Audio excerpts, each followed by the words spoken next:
Welcome back to Energy Insider, where we make videos about the energy industry. In this video, we're going to do the GWO BST wind turbine course. Now, we do it at AIS Survivex in Aberdeen, Scotland. The GWO stands for Global Wind Organization, and the BST stands for Basic Safety Training. The GWO BST is split into 4 different courses, and it's run over 4 or 5 days. Part 1, working at height. You're going to learn how to climb ladders, you're going to use safety equipment, and most importantly, you're going to learn how to rescue someone in the event of an emergency. Then part 2, first aid.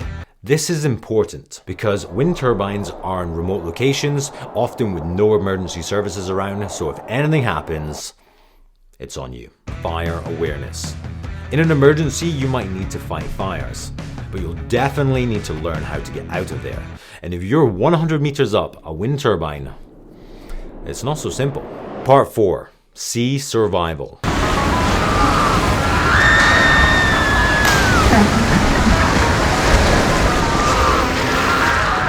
Sea survival. Okay, let's give you some more information so you can be top of your class. Because for sea survival, you're gonna want to know. Now, this is for the GWO Basic Safety Training course for working on wind turbines.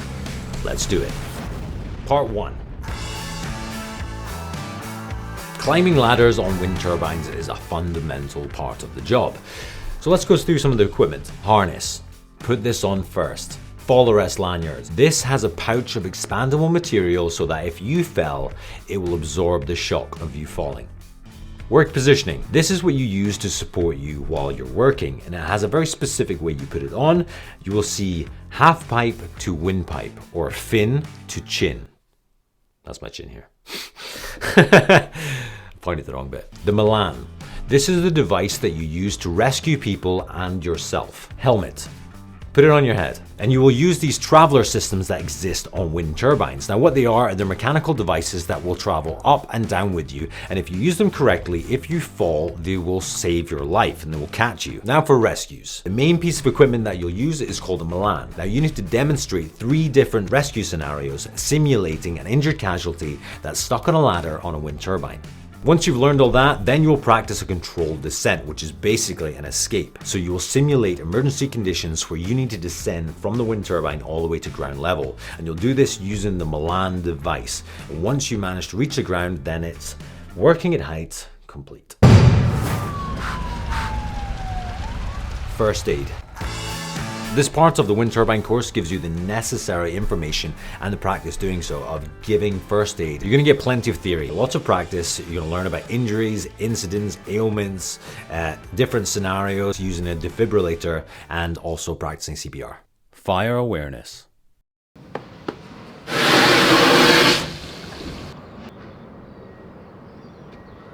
With the GWO fire awareness, there will be lots of theory about different fires and different fire extinguishers and what to do and what not to do in different scenarios. And then there'll be 2 main tasks that you need to demonstrate. The first one is putting out fires. You'll need to demonstrate using fire extinguishers and using fire blankets. The second one is escaping from a smoke-filled environment, and you also need to demonstrate that you can put on your harness in the dark, because in the event that you don't have your harness on and the lights go off in the wind turbine and you're in an emergency, you need to put your harness back on so you can use the Milan to lower yourself to the ground. Sea survival. Part 4 is sea survival. Now, this is the training that you need to do to work on offshore wind turbines. This is the most fun part of all of the course, in my opinion, but it's also the most intense. If you don't know how to swim, it's not actually a problem. You'll get a different colored helmet and the instructors are going to keep a better eye on you. First up, boat transfer. This is where you'll step off the boat onto the ladder and move up and down using the techniques that you've been taught, just like you would if you're working on a real offshore wind turbine. Then there's escaping from height, which is lowering yourself into the water, inflating your life jacket, and then paddling away from danger. Then there's a technique of practicing jumping into water. You can see that the instructor is correcting my arm position so that my life jacket doesn't hit me in the face when I enter the water.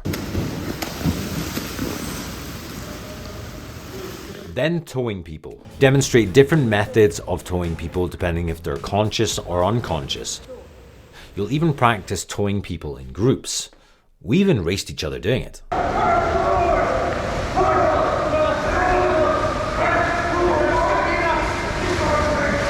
Then Then there's forming continuous circles and kicking your legs to attract attention, which make you even more visible to any potential helicopters going by. You also need to learn how to upright a life raft. Now you do this by climbing up onto the raft, spreading your feet, grabbing the rope, leaning back with all your weight, and when you enter the water, you pull the rope in order to pull yourself to the surface. AIS Survivex have extra features in their pool which add wind and waves.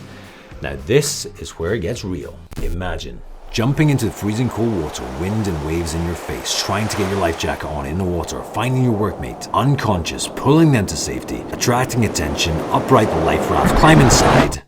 And if you made it this far, subscribe to the channel.